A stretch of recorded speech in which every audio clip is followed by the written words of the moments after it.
overlooked corners of Worcester, Massachusetts, emerges a voice that refuses to stay confined to one lane. A creator, shaped by pressure, sharpened by performance, and driven by something deeper than attention. Millions of views didn't build him, they followed him. He's taken stages across the country, from college crowds to festival lights, sharing space with names like Redman and Method Man, while carving out a lane that blends music, comedy, and raw, unfiltered expression. But this isn't just about performance. It's about alignment. Signed under the guidance of DJ Clay and stepping into a culture powered by loyalty, identity, and underground legacy, Tierre Diaz stands at the intersection of independence and influence, with ties reaching into the world of Insane Clown Posse and beyond. This is an artist who doesn't ask where he fits, he defines it. Now, step inside the Underground Nation podcast, where stories aren't filtered and voices don't get watered down. Led by the red flame presence of Feral Minx, this is where the conversation gets real. Welcome to the feature. Welcome, Tierre Diaz.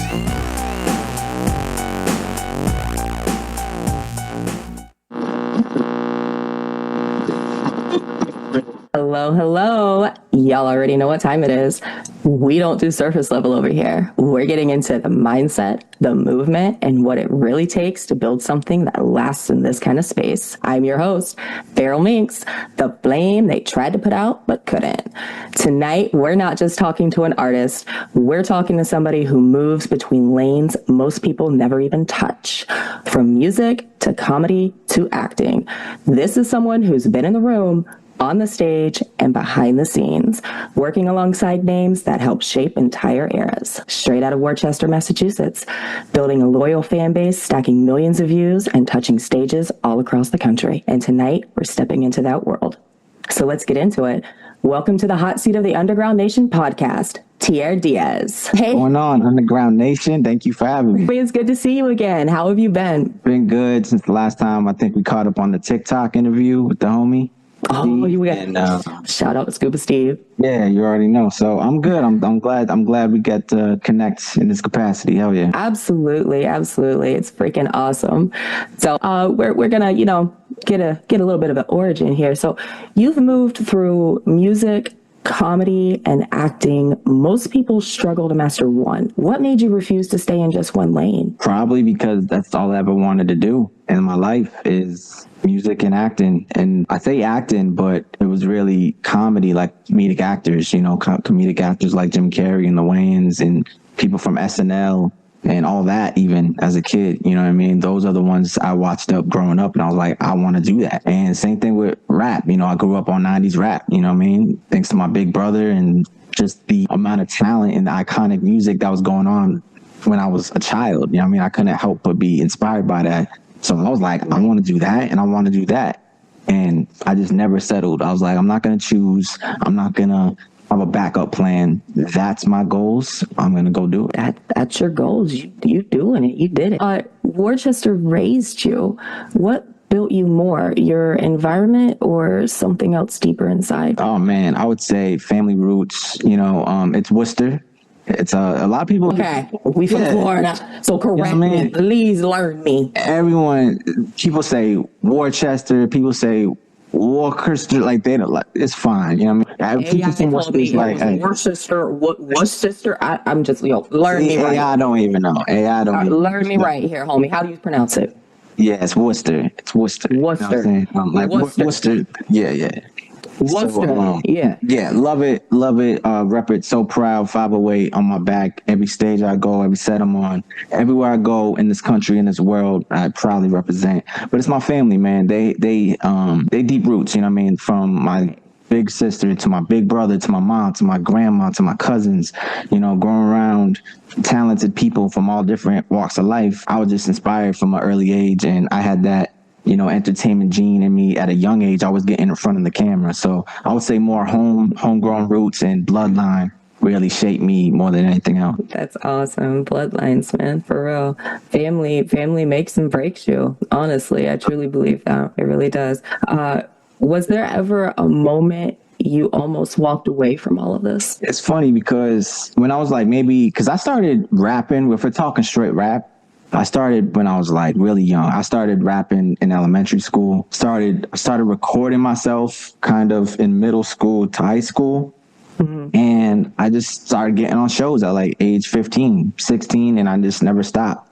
And it was funny because, I was on the grind. I was known as Killer T before, you know what I mean? So a lot of people may know Killer T and not know Tierre Diaz, you know what I'm saying? So that's kind of why the name change happened, is because I just wanted it to be all encompassing. There's probably Killer T fans from that era that's like, what happened to him not knowing that I just, surpassed and leveled up. You know what I mean? I leveled up like crazy.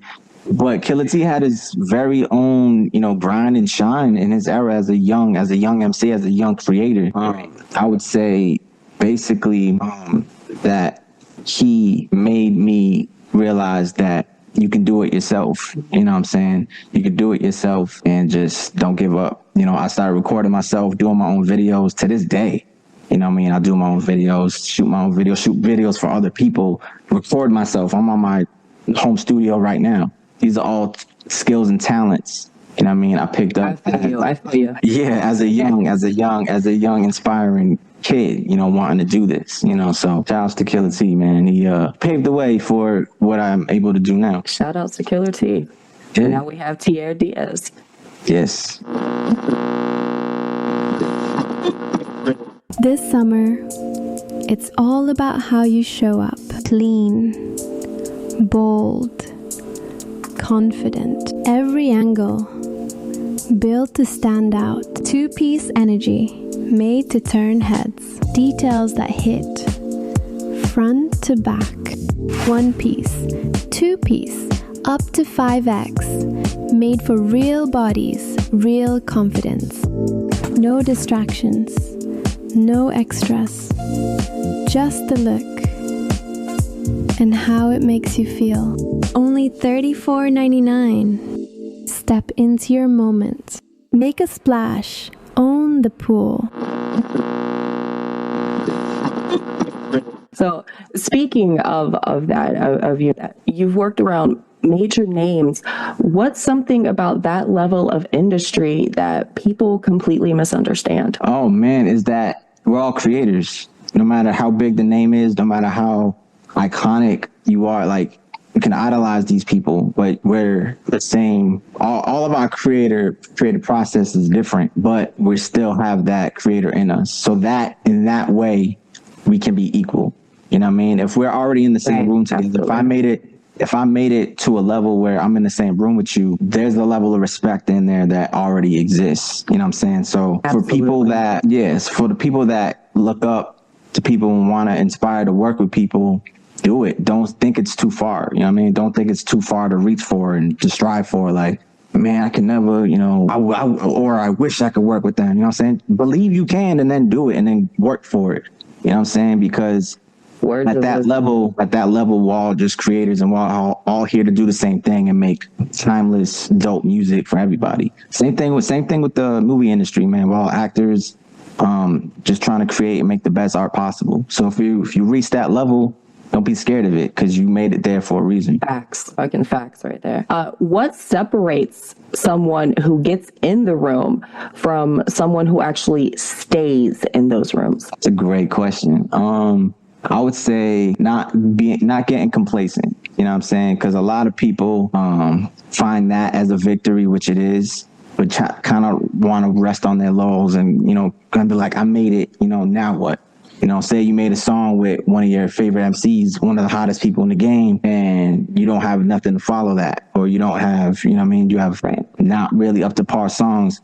So I would say staying in that room, staying on that level, you just have to kind of just backtrack into what got you there in the first place, not just like rest on what you guys just created. So stay in the room, stay persistent. Yeah, stay persistent and get even more hungry. Like strive for even bigger at that point. You know what I'm saying? Like if you reach to like something that you thought was your pinnacle, bet you reached it. Keep going. Like, what's now even more crazier of a thought?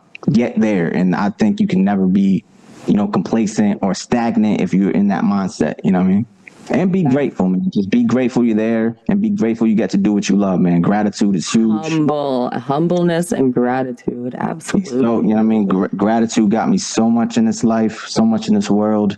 Always express gratitude for every moment, especially when you accomplish dope stuff like that. Absolutely. I think you should be proud of yourself too. I think a lot of people don't actually take recognition for what they have accomplished individually, and I think they take a lot of criticism to heart from the industry and from the outside pressures, and they see less of themselves in what they're putting out. And I feel that, they should take a little bit more pride in what they've accomplished and focus on that less than, what they're failed or what they haven't done. Yeah, it's all about, what do you call it?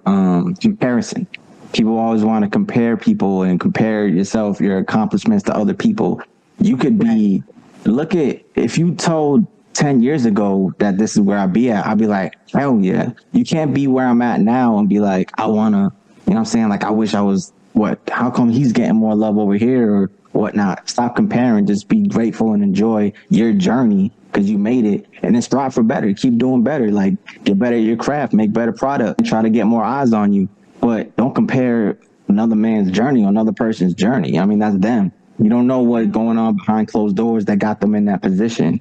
You know what I'm saying? It could be some shady stuff. You never know. So don't want to be in their shoes, not knowing how they got in their shoes in the first place. You know what I'm saying? Grass is greener on the other side because it's full of shit. There you go. So you've tapped into that underground and Juggalo world. How did you first get introduced to that scene? Yeah, man. I found the Carnival of Carnage CD in my basement randomly, like as a kid. I was maybe like 7 years old, maybe 8, because I'm roaming around my basement just in little kid mode exploring. All right. That's what we do as little kids. You gotta help yourself. You go to the basement. That's a treasure chest down there. Real talk. So my big brother used to live in the basement, and I used to sneak in his room. And I think this one time, I used to sneak in his room. Oh my God. I teased to do another. You didn't just sneak in the basement. You was being Ian in your brother's room. Just call it. And his room was locked that day. His room was locked that day. Straight B&E. I used to take his CDs, go put them on tape, you know what I mean? Like take his CDs and then, take them back before we noticed and stuff like that. I love his music. I love his music collection. Riding around with him, always. Shout out to brother. Shout out to brother.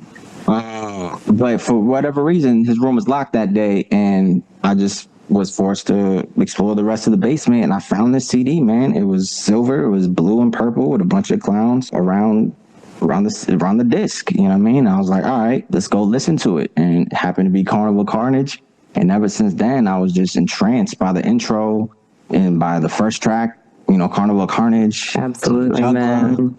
And I was like, all right, this is nothing like I hear. It's like, it's scary, but then it's funny, but it's rap. I'm like, this is awesome. You know what I'm saying? So I was just mesmerized at the storytelling and the visuals, like not of the acts. I remember that being like a horror movie to me.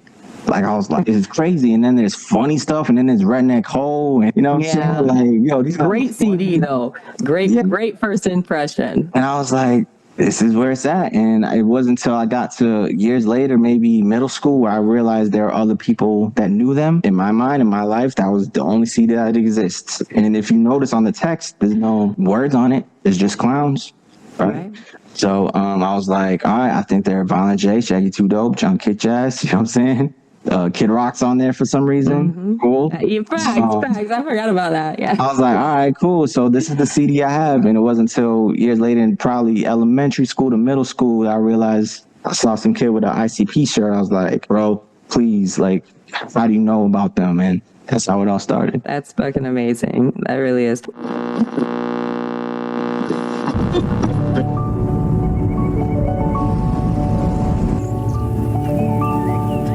Hello, you. Hello, new. Hello, early. Hello, pump, push. Hello, energy, effort. Hello, movement. Hello, goals and real swole, the best you've ever looked. Hello, PRs and PBs. Goodbye couch sitting and TV, or tired and groggy, lackluster and foggy. Instead, say hello to a new version of you.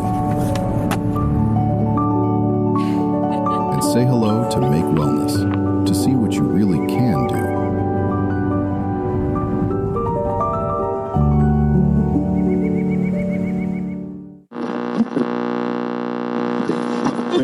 Motherfuckers will be following trends and doing what motherfucker says is cool. On the beat. Eating meth heads nuts from the back. They just got type 2.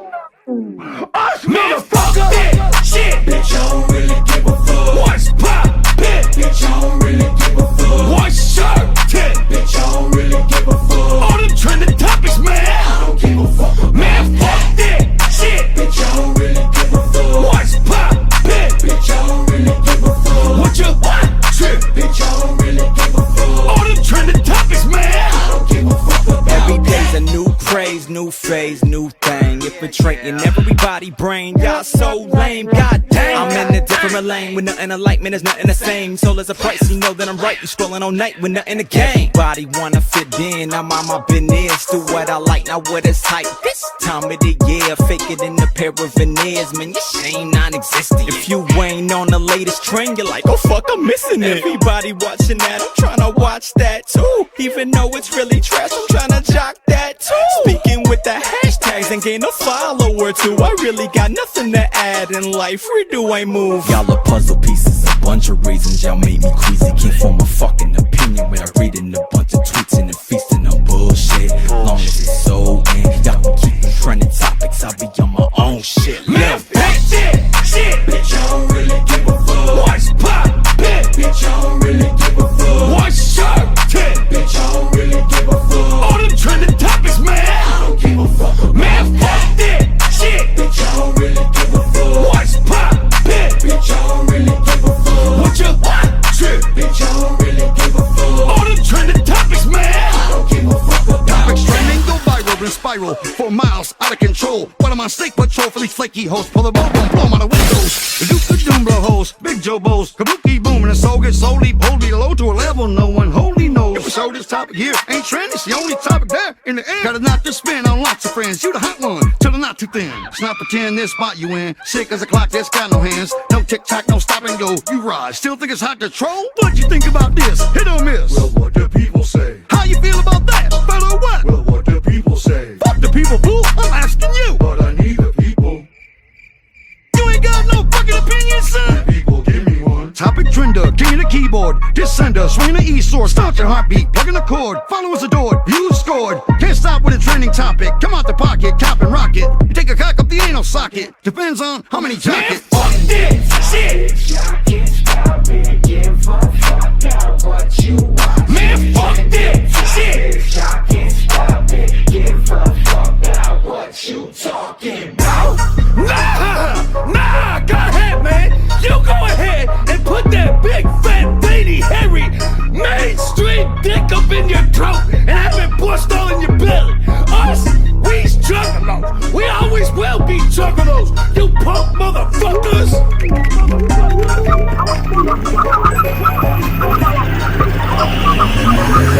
Man, fuck this shit. Bitch, I don't really give a fuck. What's poppin'? Bitch, I don't really give a fuck. What's sharp-tin? Bitch, I don't really give a fuck. All them trending topics, man. I don't give a fuck. Man, fuck this shit. Bitch, I don't really give a fuck. What's poppin'? Bitch, I don't really give a fuck. What you want? Trip. Bitch, I don't really give a fuck. All them trending topics, man. I don't give a fuck about that. I don't care if you rap niggas is trending. Topic, your shit is garbage. Trending. Your shit is garbage. Trending.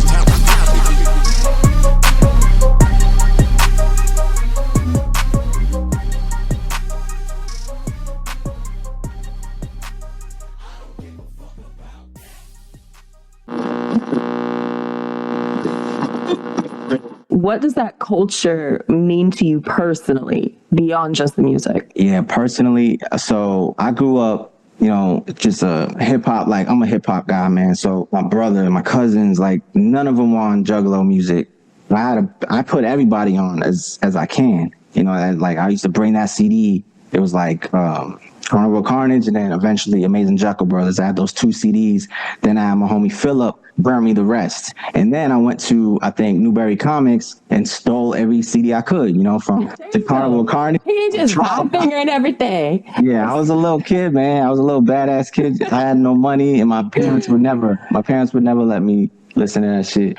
Kids, don't take advice from this. You know what you got to do. I'm saying, but I was trying to, I was showing all my hip hop friends and siblings and family members like this music, and they were like, "This is weird. Like, I'm not really into it." But they didn't see the vision. I was like, "Nah, this is dope." Like, I mean, even when we got to Wizard of the Hood, that I actually showed my mom. I was like, "Listen to this," because there's like, there's swears and there's jokes, but like, not really. It's not bloodshed on there. It's a great story. I was like, "Wow, listen to this," and she was like, "It's pretty good." And I was like, "This is the clown." I'm like, "Yeah, these are the clowns." So what that culture means to me is that I was just so proud to put people on and put hip hop onto them, because they're hip hop to me. And you know what I'm saying? Like, so when people look at me and say, and be surprised that, "Oh, you're a juggalo, you're in that community," I proudly like, hell yeah I am, because these are creative people. Like, these are like ahead of their time. That's why they're still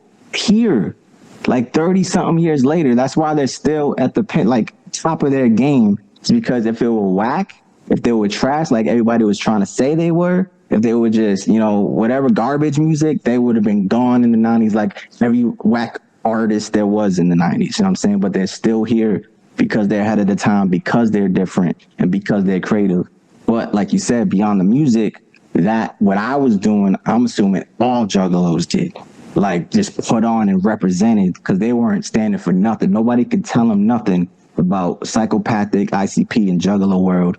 And in that world, there's like a whole community of like artists, like dope independent artists that you can strive to be, that you see opening for ACP, and like you wonder how they got there. It just stems more than anything else. It just stemmed a beautiful community that I'm proud to be a part of and proud to represent. You know what I'm saying? And I think we all have that like pride of like, this is our shit.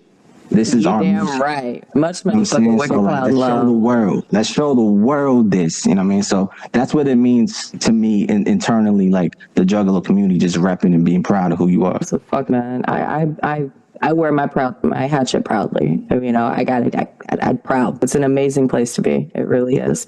The community, the culture, the talent. You nailed it. It's amazing. It really is. And nothing else like it. You can't go nowhere else like that. Like, if there's another like hardcore fan base, you're not gonna find subgenres of their music. You know what I'm saying? Right. Like, we have like we have music here. Like, we have our own. We breeded our own music and our own artists that we then could be like, these are our favorite artists now. You know what I'm saying? If you take the biggest and the cult following fan bases in the world, nothing is like the Juggalo world. You absolutely right on that.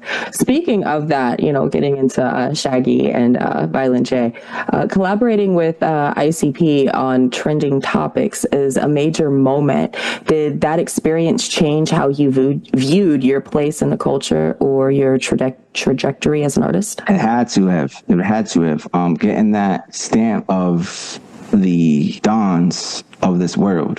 You know what I'm saying? Getting that approval, getting that love, getting that recognition, and getting that cosign, meant the world, and still does mean the world. You know what I'm saying? Because I've been, like I said, I was fine. I was doing good. I had my own lane, but I was always repping.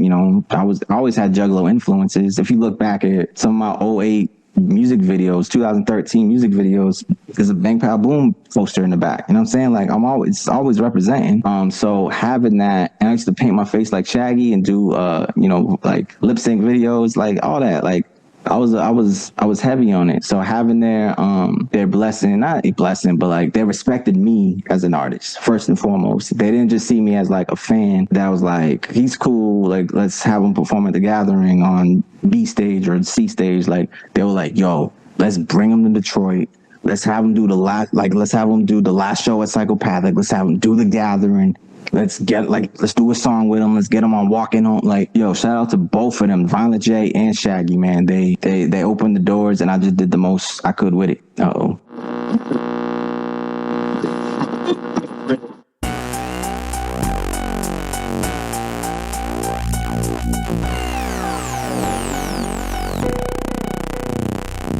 And just like that, another voice from beneath the surface rises a little louder. Special thanks to Tierre Diaz for taking the time to speak with us today, for the insight, the energy, and the story behind the grind. If you enjoyed this conversation, don't just sit on it. Run it back, share it, and keep it moving. Visit underground-nation.com to discover more incredible artists making noise underneath the surface. And make sure you like, follow, and subscribe to Tierre Diaz wherever you stream your music, and connect with them across all social media platforms. And if you're an artist or entrepreneur ready to be heard, don't overthink it. Submit your information now to ugnpodcast@gmail.com and take your shot. Because down here, the underground doesn't wait for permission. It builds its own spotlight.